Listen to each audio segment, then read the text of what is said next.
total 5 people, 3 in DC, 2 in LA, none in the Bay. 2 people were just like one time didn't click or like they left the state. And then 3 people like I saw multiple times. Mine, I went on 64 Tinder adventures with 31 different people. 4 people I saw more than twice. 22 I would count as like movie or like farmer's market or like meal kind of first dates. I have 60 guys on Snapchat and 2 on LinkedIn. And I have been on Tinder since May 17th, so 14 days after my 18th birthday. What was your favorite one? I think like the DC National Mall one, it was from like maybe 8 p.m. and then we like walked around until like maybe 3 a.m. and then came a flight at like 6. So it was just like, but it was really fun because also I think like it was nice because I got to see DC too because I was like, it was still relatively soon after I got there. So it's kind of like 2-in-1, like touristy stuff and a nice date. My best Tinder date, I met this guy on my last night in Florence. We were like walking across like one of the bridges and there were a bunch of musicians playing like one of my favorite pieces by Vivaldi. And then it was like sunset and then we like walked into this like wine store, bought a bottle of wine and they like uncorked it for us and gave us like 2 glasses and we just sat by the Arno and then we just sat like on the ledge of like the river and then like we talked for like 2 hours and we drank our wine. It was like midnight and his flight was at like 3 a.m. So we got like ice cream and just like sat by the Duomo like for like 2 hours just like talking and then he had to go catch his flight. Both of our best dates involved like monuments and the person catching a flight like 3 hours later. Well, we're like the same person. But then we met up again in London because he's from London. Cool. Okay, worst date. You should mention the time you got cockblocked by a hurricane. Oh. I think that's really funny. It was in DC and then the hurricane was like on its way, like zooming over. But I was like sloshing my way home and then he was like, oh, I don't think I can come because it's raining too hard. And I was like, okay. See, it's not that funny when I tell you. I just remember, like, I think, did I text you? I think Snapchatted you. Yeah, like, bro, I got heckin' cock-blocked by a hurricane. What about you? I've had a lot of, like, awkward ones. My worst Tinder date was when I was visiting USC, and I, like, had a bit of, like, a gap. Right on. Okay, sorry. So I, like, texted this guy who, like, had been up at Berkeley the week before, but we just didn't meet, and I was like, oh, I'm in Santa Monica, because he, like, is from Santa Monica. I'm like, do you want to get, like, lunch or something, like, around this time? And he was like, yeah, sure, sounds good. I'm, like, at work, so I might be, like, running a little bit late. He was 30 minutes late, and I was so hungry from getting off the flight that I was like, okay, I guess I'll just eat by myself. So I ate by myself, and then he brought his coworker with him, and the whole time, he kept his sunglasses on. So I, like, never saw his eyes. And his coworker, like, had no idea what the relationship between us was. Understandably so, because who brings their coworker on a Tinder date? Oh my god. And, like, I just talked more with his coworker than with him. Like, his coworker was a pretty chill guy. He was like, are you in grad school? And I was like, no, How old was the guy? Was he like... He was like, I don't know, 22 or something like that. Oh. So that was my worst Tinder date. So surprisingly, it was like 49% for people who had used dating apps versus people who hadn't. But that's not what you got for your stats. Yeah, mine was a 16 yes, 82 no. But also, I think I also had a smaller sample size. So, ooh. I had like 90 people respond total. I was about like 30, so. Oh, okay. People for like dating apps, it was like a pretty like wide variety, like the big ones, so like Tinder, Bumble, Hinge. For have you met anyone from a dating app, I got 63% yes, 37% no, but I think our stats were like skewed on this because of our wording. So I'm not sure that that's mine really... was 38 yes, 62% no. I think like people who hadn't like used dating apps like said no to this, so it's like you wouldn't meet someone if you've never used it, but. For primary reason why, I got a lot of boredom, hooking up, convenience, fun, sex, making fun of people on it, and stalking people from my school. And then I got 2 people who said that they were looking for a significant other or like a relationship. Just fun. For issues of dating apps generally and personally, having like an overwhelming amount of choice, a lot of safety issues for like catfishing and like being stereotyped and not really knowing who you're talking to, creeps, and then a lot of people who were talking about how it's very superficial and focused too much on like your appearance. Just the closure thing where things ended without closure with dating apps, and that's like doesn't happen when you meet someone in real life, so. One person responded and said that they met their significant other on online dating and they've been dating for 2.5 years because they both just happened to be looking for a relationship. One person is doing a long distance because they also just like happened to be looking for a relationship, and then one other person is also doing long distance because like it just like happened organically. So I feel like not a lot of people go on dating apps looking for a relationship. Some people do come out of it with a relationship, but that does not seem to be like the majority. Like a lot of people are using it for like rebounds or for fun or just like for hookups. For like good bios or openings, a lot of them focus on humor or like something that's a conversation starter. So not a yes or no answer. One person said, text me a weird flex. I thought a really funny one was, fuck dad bods, it's all about the father figure. because like double entendre. Yeah, I was gonna let you struggle. Let me take you out for coffee. I like podcasts. Something funny but not offensive. Yeah. So, what is your bio? Oh, are we sharing our own? Yeah. Mine, because my first picture is like in a toga, so, and it's not from ancient Rome, but I could see us together, toga. Okay, yeah. That's it. For Bumble, mine is Bay Area raised, LA corrupted, can eat my weight in fries. Mine on Tinder is what do frat guys and college laundry machines have in common, and my punchline is they both lie about how long they take to finish. My favorite one that I've heard is they both don't accept change and I want them to. And then my Bumble one, which also like doesn't matter as much because I have to like do the messaging first, is there are only 4 types of food: soup, salad, meat, sandwich. You look so bored by my bio.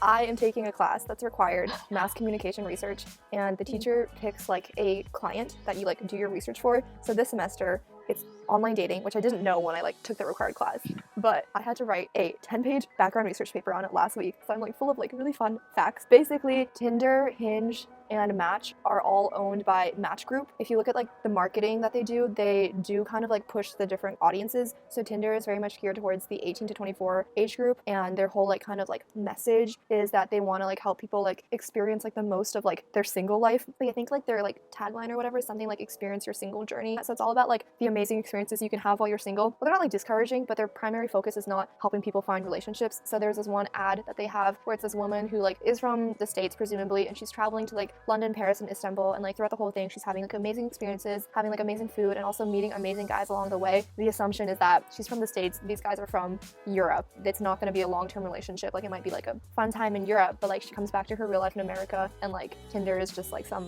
fun adventure in Europe. Versus Hinge was developed independently but acquired by Match because they like realized that they had like an underserved portion of 20-something-year-olds who were looking for a serious relationship that they couldn't find on Tinder. So they acquired that so that they could like keep building their vertical and like keep making money. So the idea was that people who started using Tinder when it first came out, so like in 2012, are now kind of older and they're done like with their like single journey or whatever. So then they move on to Hinge, which is like more relationship focused. But the difference is that creates like an environment for thoughtful first conversations. And then yeah, that makes sense because I feel like with people I've talked to, some people just use it as like say an ego boost, and then it's very much like they don't feel pressured to like use it for its actual like purpose. What do you use dating apps for? Honestly, somewhat of an ego boost, somewhat of just like, oh, like let's see who's around. I think I tend to use it if I'm like traveling or in a different area where I don't know anyone, so it's just like more like meeting new people, or like if I want to like explore someplace but I don't want to go like necessarily alone, then it's like a nice, like convenient way to like find like someone to go with. Mm-hmm. Yeah, I think I use it the same way too in Europe, but also like I use it like fairly regularly here too, and back at home I used it a lot over my gap semester. Yeah, I also don't know what I'm using it for because I feel like I like catch feelings super easily when I like get to know people more, but I'm also like very like, what if I miss out on the next best thing? Because like so many like amazing guys that I've met on Tinder have been like, I didn't expect it, and like I would have like missed out on like meeting them if I had like settled. So it's like the crack rat metaphor. Like I am the crackhead rat, like that is me. I'll just explain it so I don't sound like an actual crackhead. Basically, like they did this like study a while ago where they like got rats addicted to like crack, and they found that when they put these rats in cages with like a lever that would dispense the crack at like random intervals, the rats would just like press the levers like repeatedly and like not even like eat or sleep or whatever. They would just like press the levers like trying to get crack, and like sometimes they would get crack, and then like this would like enforce the behaviors. But I feel like that's me with dating apps because I'll like go on it and sometimes like I'll just like be swiping around with like no really real intentions, and like every once in a while I'll get a match and I'll be like, like I am attractive and desirable, and then I'll keep swiping. It's like a little like hit of dopamine. Like that's my crack, is like being like validated by strangers who judge me based on my pictures that I've posted to make myself look as desirable as possible. Mm-hmm. Yeah, I feel like it's kind of scary how well it's designed to kind of make you addicted to it. But also, like, I think I deleted it for a while and I genuinely, like, felt better, but at the same time, I was always just like, it's like a boredom thing. It's like, do you think that, like, dating apps, like, genuinely helps you, like, date? Or if they don't help you, is it because, like, we as a human species are not using them right? Or is it because, like, the design is flawed inherently? I think that in some senses, it's kind of like, I don't know if it's true, but I just feel like maybe people are less motivated to go, like, say, approach someone, like in person, just like out of the blue. Because, you know, back then it was one of the only ways to like, meet someone. But then here it's like we can just like hide behind screens. I feel like it's making things easier. I don't know if I can say if it's like better or worse per se. I just think it's like changing the whole like environment. And I think it helps people if they know what they want. They can be more like self-selective, and it's not just like based on luck on like on who's like in their surroundings or who their friends know. Like, you know, there's some like really exclusive ones where you have to have like a certain education level to get, you know, like people like celebrities. What's the one? Raya? Raya or something. Yeah. I think it gives people more autonomy over their like dating lives. Also, I think it also makes people less self-motivated to find like other ways to meet people. Do you give out your social media when people ask for it on Tinder, or is it like a case-by-case kind of thing? I normally don't. First of all, I don't have Snapchat. And then also, like, I have, like, Instagram on private. I only follow people I care about. I don't want to feel pressured. Like, I want to make it as authentic as possible. So I'm like, I will only accept you if I, like, know you or if, like, met a few times. People are like, oh, like, are you real? But then I just, like, I just, like, give it to them, but I don't, like, accept it. But I feel like people normally understand. I don't think it's ever caused a problem. But yeah, what about you? Yeah, I mean, I give it out. I'm on public. It's actually in my bio. I get amused by people who, like, slide in my DMs on Instagram. It's interesting because I'm like, well, I'm kind of inviting it by having my bio in there, but I'm also like, if we don't match, why are you DMing me? But maybe they're like, oh, maybe she isn't active or like something like that. So I guess it's kind of like a social experiment. It's also kind of me trying to get people to follow me. Like, I admit it. I am all about the ratio. Anyway, yeah, I give out my Snapchat. I give out my number. I've only gotten dick pics twice. So that's great. Yeah. One time, this guy sent me... Our expectations are so low now. Online dating has ruined us. Like, if it's in the single digits, it's fine. Also, I've only been asked for nudes once in, like, a very amusing way. Because I feel like people think that, like, guys are going to be like, oh, send nudes. But maybe it's because, like, the guys that I match with don't. Like, I attract, like, the kind of guys that I would be interested in. But the one guy who asked me to send nudes, he was French. And I was like, oh, maybe I will practice my French with this guy. And little did she know. But he was like, do you want to play a game? And I was like, oh, okay. And he was like, you should send me pictures of yourself, but like take off pieces of clothing, like one by one, until like you were not wearing anything. So I'm like, okay, so you want me to send nudes? And he was like, no, but like sending nudes is such like an aggressive way to put it. Like, this should be consensual and artful. I was like, so you want to see me naked? And he was like, yes, but in like a fun way.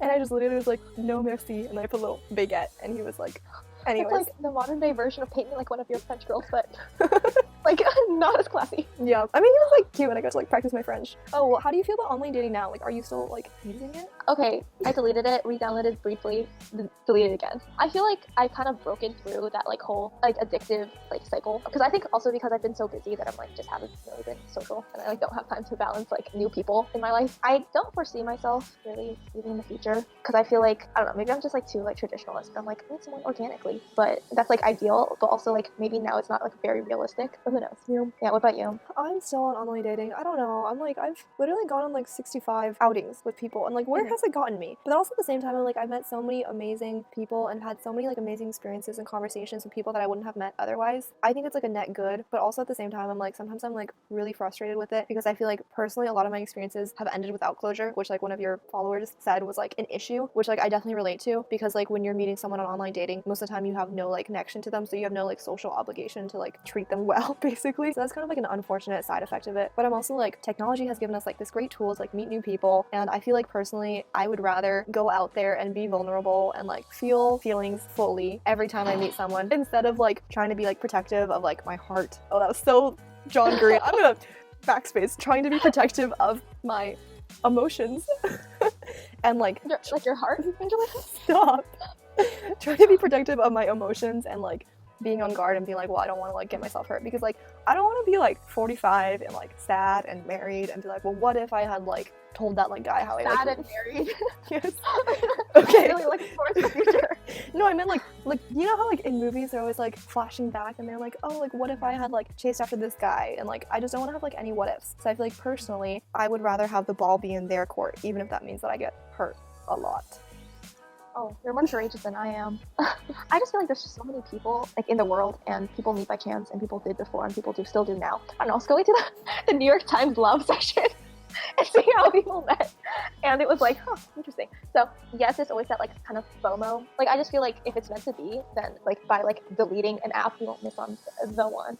But see, my issue is that like when you do cross paths with these people who you find attractive or whatever, like people our age as a whole don't tend to like go out there and like go for it. So no, do you think that's caused by like apps, or do you think It's hard to say because I feel like right now there's like issues with like coming off as like creepy and stuff. So I feel like as a whole, people don't tend to like pick people up in like natural settings anymore. Yeah. Like literally before I got to college, I was like, you know what'd be really cute is if I studied in like coffee shops on Newbury Street, and then I would like make eye contact with this cute guy who's also regular, and then I would like slide in my number, and then we would like study together. This has never happened. I never make it off campus to start with. I feel like I have kind of like a pessimistic view on like meeting people in real life, and I like trust more of my like dating life to the apps. I'm a slave to the algorithm.